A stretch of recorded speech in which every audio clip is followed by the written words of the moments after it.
The New York Rangers have made multiple surprising moves today, calling up a few players we did not expect to see. We also have a major injury update to go over, as well as some clarity from Peter Laviolette as to what the team will look like coming out of the Four Nations face-off break. We're going to break it all down in this episode of Rangers Digest. But before we do that, a quick reminder to hit that subscribe button. About 68% of you who watch these videos are not subscribed to the channel. So if you want to stay up to date with everything that's happening with the New York Rangers, it's free. Be sure to hit that subscribe button. Now, the Rangers were back to practicing yesterday, but it wasn't a full practice. It was more just about getting touches in and obviously just getting back to work and getting back on the ice after a nice week off for the team. But everyone's back. They hit the ice yesterday, and now they hit the ice today for a full practice, their first full practice in quite a while. And there were a couple new names out there that the Rangers had called up today. So this is from Vince Mercogliano. The Rangers are back on the ice this morning, and the good news is that Igor Shesterkin,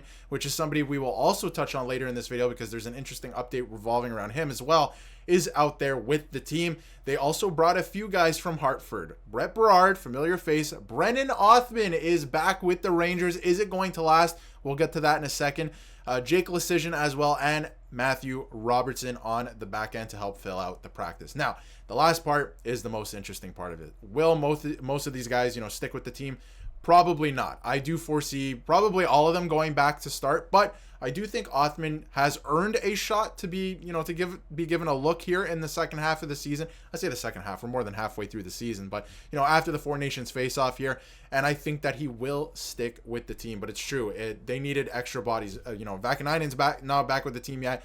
Zibanejad too, just coming back from being eliminated, and obviously all the guys who are on Team USA are going to play still tomorrow night in probably what's going to be the most intense hockey game of the season, which is pretty crazy between the USA and Canada. It's going to be good to watch. But again, from Vince, this was a pretty intense 50-minute session for the New York Rangers today. Laviolette said that yesterday he wanted to ramp up today, and he did that with a lot of small area drills and constant action. Everyone is getting their wind and legs back coming off the break. So yesterday, again, like I mentioned, was just kind of getting touches in, getting back on the ice, because some of these guys had not been on the ice for quite a while. I mean, the guys who had been on the ice weren't even practicing with the team, right? So obviously it was just about getting everybody back into the swing of things.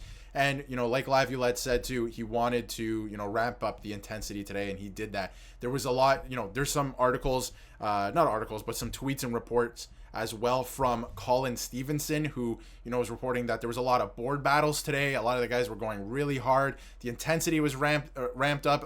You love to see that. You'll love to see that, especially coming back from a break, that the Rangers are absolutely locked in, and they've been pretty good since the turn of the new year, so they're looking to build off that again. And I think this break would be very good for a couple of the players like Keandre Miller, a couple of guys who are not having the greatest season, like Alexis Lafreniere, who we'll get to later in the video as well. But they did a lot of small area drills, like mentioned. There's a lot of videos on Colin Stevenson's Twitter, so go check those out if you want to check that out. But everyone is back and trying to ramp it up the intensity. And Laviolette also said that it was a short practice for Igor, who left the ice actually after about 30 minutes, and Dylan Garand took over for him in his goal. And Laviolette said that was part of the plan. Igor, further hurting himself or anything like that. Like, he did not get hurt again in this practice. He's totally fine. He is progressing well. He's progressing, to their schedule, allegedly. I mean, they said it was 1 to 2 weeks. I thought he'd be back for Saturday. It doesn't seem like that's the case, but he is progressing well, as they said, and he's easing Shesterkin back into the net, which I think is a good idea too. Don't, force him back in and maybe he,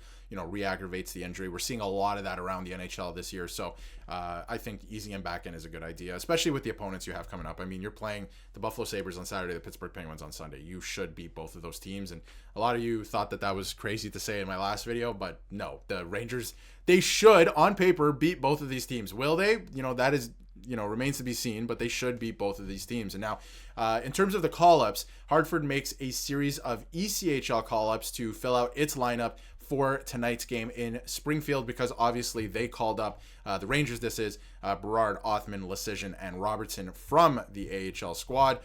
So the ECHL squad is now getting people called up from there. I spoke to a few of the guys who were practicing with the Rangers today, and you can tell they felt bad about missing the game, but they also relish the chance to practice with and be around NHL players. So it's a trade-off they're happy to make. I mean, if you're these guys getting called up for the day, I would imagine you're getting an NHL salary as well. So I would imagine that they would be okay with it. They'd be totally fine with it. And getting those NHL reps at practice. Again, you're not getting into a game, but just being around the guys, seeing how they conduct their everyday business, I think makes a big difference for some of the younger players. And, you know, some of them like Brendan Othman and Brett Brard have been around it before as well. But good for Jake Leschyshyn, who's having a sneaky good season with the Hartford Wolf Pack as well, with Brendan Othman playing there with him. And even Matthew Robertson's going to be a great player. So Robertson for the New York Rangers in the future. So I don't think they're too mad about getting that NHL salary in the meantime, but I'm sure most of them will be sent back to Hartford probably in a day or two when everyone returns. But just in terms of, you know, some further updates, Igor does remain day-to-day. Mika Zibanejad did not skate today, but I imagine they get into their next practice or even into the game on Saturday, considering they had been on the ice and playing in some pretty intense games. I do imagine that happening.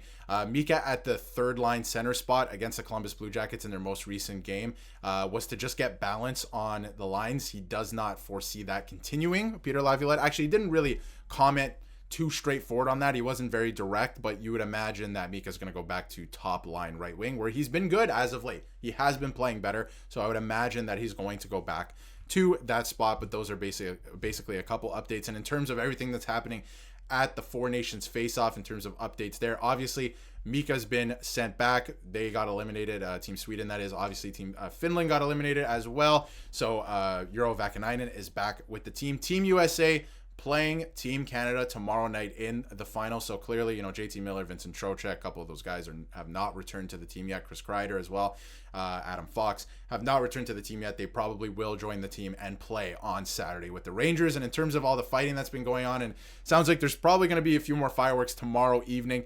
Matt Rempe said, "I wanted to drill my head against the wall. I loved it," in terms of JT Miller's fight against Colton Parayko the other night. So love that support from your teammates. And in terms of, you know, there's a lot of injury updates going on with Team USA right now, but in terms of the New York Rangers, squeaky clean. No injuries to report for the Rangers. All Rangers players on Team USA are accounted for as they begin practice at TD Garden today. So that is good news for the Rangers, because obviously a lot of players are dealing with varying injuries on that team. So it's going to be interesting to see who plays and who doesn't tomorrow night and how that game goes. But we do know that all the Rangers are healthy, and hopefully they stay healthy through this game so they can return to the Rangers. But it's going to be an interesting game tomorrow night, and then we're back to action with the Rangers on Saturday. So let me know what you think in the comments of a couple of these guys getting called up. Obviously, most of them just placeholders for the time being. I think Othman has earned a look. He should get a look with the team. And then let me know what you think about Shesterkin. Hopefully he's back. Hopefully he doesn't miss, you know, too many more than 1 or 2 games at this point. And let me know your score prediction for tomorrow night's Four Nations face-off final between Canada and the USA. And if you haven't yet, hit that subscribe button so you can stay up to date with everything New York Rangers.